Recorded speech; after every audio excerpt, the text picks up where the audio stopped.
ये नज़ारे हैं मां अहिल्या की नगरी इंदौर के उस विधानसभा क्षेत्र के, जिसकी पहचान अब भाजपा के गढ़ के रूप में होती है।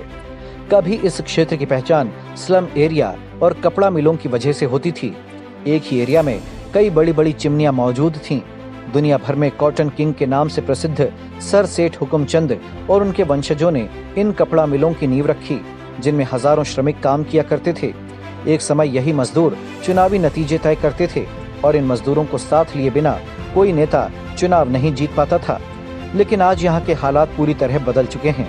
20वीं सदी के आखिर में सारी मिलें एक एक कर बंद होती चली गईं और हजारों मजदूर तब बेरोजगार हो गए। बावजूद इसके पिछले 20 साल में इस क्षेत्र का तेजी से विकास हुआ। आज यहाँ चौड़ी सड़कें तो बड़ी बड़ी इमारतें भी नजर आ रही हैं।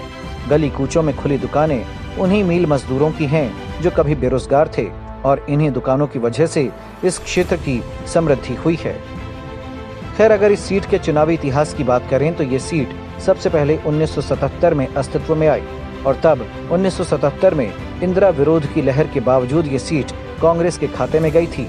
तब यहाँ से यज्ञदत्त शर्मा विधानसभा पहुंचे, जिन्हें विधानसभा अध्यक्ष की भी जिम्मेदारी मिली थी। इसके बाद यहाँ से कांग्रेस के ही कन्हैयालाल यादव लगातार 2 बार विधायक बने। तो 1990 में इंदौर के शेर कहे जाने वाले सुरेश सेठ ने विष्णु प्रसाद शुक्ला यानी बड़े भैया को हराकर चुनाव जीता। बस कांग्रेस के लिए ये आखिरी जीत थी, क्योंकि इसके बाद भाजपा ने युवा कैलाश विजयवर्गीय को इस सीट से टिकट दिया, जिन्होंने इस सीट को भगवा रंग में रंग दिया। कैलाश लगातार 3 बार इस सीट से विधायक बने। आइए एक नजर यहाँ के मतदाताओं के समीकरण पर। इंदौर 2 में कुल मतदाता 3,34,774 हैं, जिनमें पुरुष मतदाता 1,71,104 हैं, तो महिला मतदाताओं की संख्या 1,63,640 है। इस विधानसभा क्षेत्र में 2023 के चुनाव में 1,71,104 पुरुष मतदाता जबकि 1,63,640 महिला मतदाता अपने वोट का इस्तेमाल करेंगे। अब एक नजर इंदौर 2 के जातिगत समीकरणों पर। इस सीट पर मराठा वोटर सबसे बड़ी भूमिका निभाते हैं।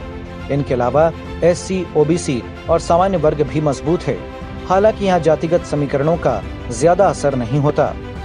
अब पिछले 5 चुनावों की बात करें तो इंदौर की क्षेत्र क्रमांक 2 में 1998 में कैलाश विजयवर्गीय चुनाव जीते। तब उन्होंने कांग्रेस की डॉक्टर रेखा गांधी को चुनाव हराया था। 2003 में कैलाश विजयवर्गीय एक बार फिर जीते और अजय राठौर को हराया।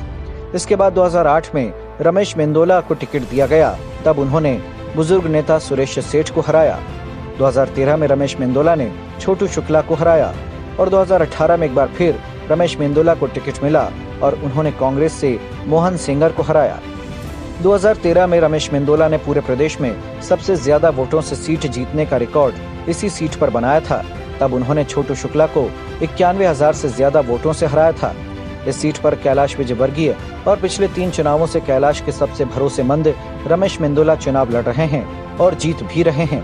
यहाँ पर कांग्रेस का हर उम्मीदवार हर दांव फेल साबित हुआ और इस सीट पर कांग्रेस का चुनाव लड़ना महज रस्म अदायगी रह गया है, क्योंकि इस सीट पर रमेश मेंदोला बेहद लोकप्रिय हैं। दादा दयालु के नाम से प्रसिद्ध रमेश मेंदोला पर क्षेत्र की जनता आंख मूंद कर भरोसा करती है।